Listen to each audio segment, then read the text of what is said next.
people have spoken. Can you see the message is clear? This is the voice of a nation awakened. Nothing can stop us now. We've had enough of promises broken. We're sick and tired of heroes and kings. This is the rise of a new generation. It's time to get out of our way. This is our land, this is our legacy. Our finest hour is upon us right now. This is the moment, this is the turning point. The time to rise and speak with one voice. This is the time to stake our claim, to find our pride and take it back again. We stand united, you can't divide us. We've had as much as we can take. So take your band of deceivers and walk out the door. The people have spoken, now it's time to go.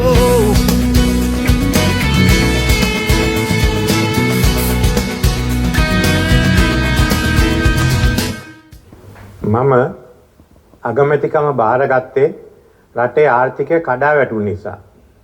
ඇත්ත වශයෙන්ම ආර්ථික ගෙනියන්න බැරි වුණේ අවස්ථාවක. ජනතාව දුක් විඳා. බොහෝ දෙනෙක්ගේ රැකියාව නැති වෙලා තිබුණා. ජීවන වියදම වැඩි වෙනවා. ඒ වගේම ඉන්ධන නැතුව හිටියා. විදේශ විනිමය නැතුව හිටියා. මෙහෙම දුකක් මීට ඉස්සෙල්ලා මම දැකලා නැහැ. ඒ නිසා තමයි මම මේ අගමැතිකම බාරගත්තේ.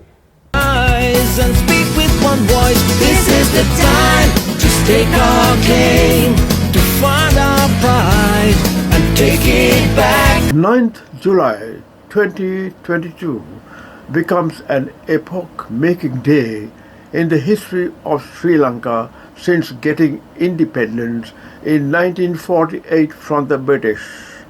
This video should be preserved in your archives for posterity, as this sort of unique organized event may not be visible in the future in the developing world. Even despite shortages of essential items such as petrol, gas and food, on the brink of starvation, the youth joined to protest against the governing body, mainly focusing on President Gotabaya and Prime Minister Ranil Wickremesinghe, who had no mandate from the people and was successful through protestation to get rid of them who brought this country to bankruptcy, over months climaxing success on this day, the 9th of July.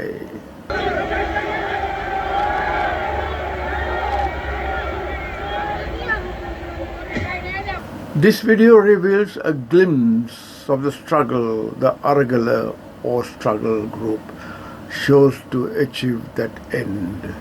Please watch the sequence of events. People from all parts of the island assembled in Goldface Green called Gunatillake in the morning of the A-Day and marched along Chatham Street towards President's house. Due to petrol shortages, they came by public transport like the jam-packed trains and cycling.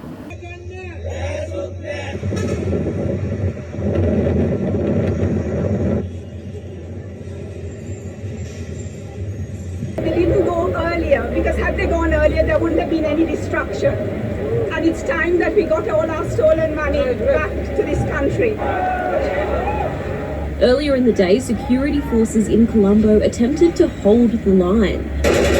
Thousands of protesters stormed the president's official fortified residence, with all the barricading of the roads and receiving tear gas at various spots on the streets. Suffering with blurry, painful eyes, they forced through the gates of the president's residence and entered the premises. Riot police could be seen using water cannons and tear gas to try to disperse the crowd. Throughout the day, soldiers and police could not hold back a crowd of chanting protesters demanding Rajapaksa's resignation and blaming him for the country's worst economic crisis in 7 decades. The protesters walked into President's office before marching towards the President's residence. At least 39 people, including 2 police officers, have been injured in the protests. They came from all over the country. Protesters later broke into the Prime Minister's private residence and set it on fire, Mr. Wickremesinghe's office said. Neither Rajapaksa nor Wickremesinghe was in their residences when the buildings were attacked. Not in his official residence when an estimated 100,000 protesters surrounded it earlier today. President Gotabaya Rajapaksa has agreed to resign after a dramatic day during the protesters stormed his house and offices, and the Prime Minister's home was set on fire.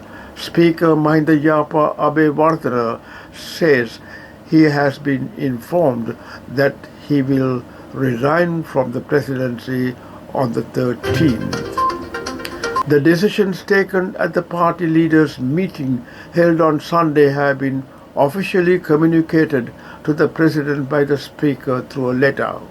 The president's decision news triggered celebratory fireworks eruptions in parts of Colombo.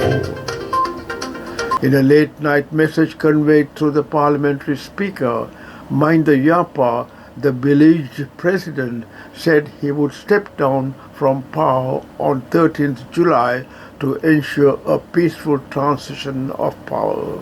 It was a historic victory for the protesters who have been calling for him to resign for months. On Saturday, they gathered on the streets of Colombo in tens of thousands as the country continues to struggle through its worst economic crisis since independence. Earlier, Prime Minister Ranil Wickremesinghe had told a meeting of party leaders that he too would resign as soon as a new all-party government is formed. In extraordinary scenes on Saturday, protesters broke through the police barriers and charged into the president's official residence. Images and witnesses accounts showed people flooding up the grand staircase of the colonial-era building with chants calling for the president to go.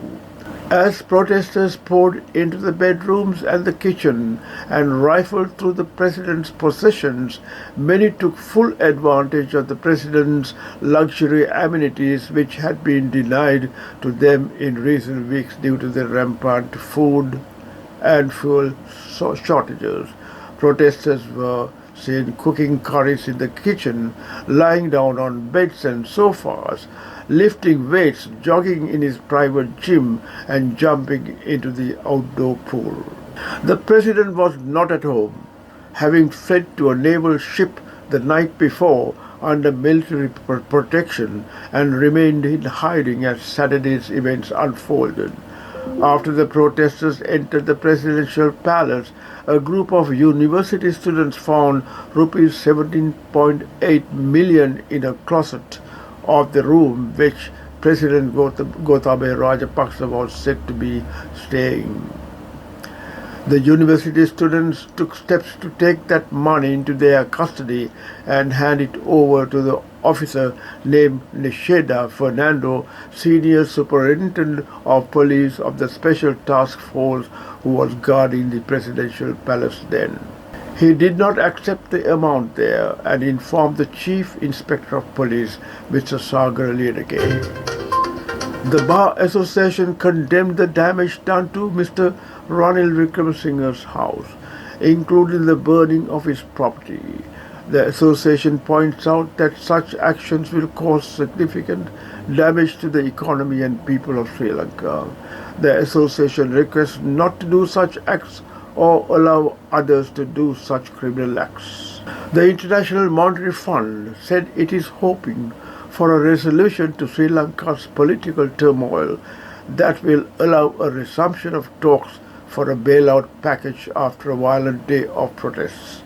An official said that Sri Lanka's President Gotabaya Rajapaksa would resign on Wednesday after thousands of protesters stormed his official residence and secretariat on Saturday.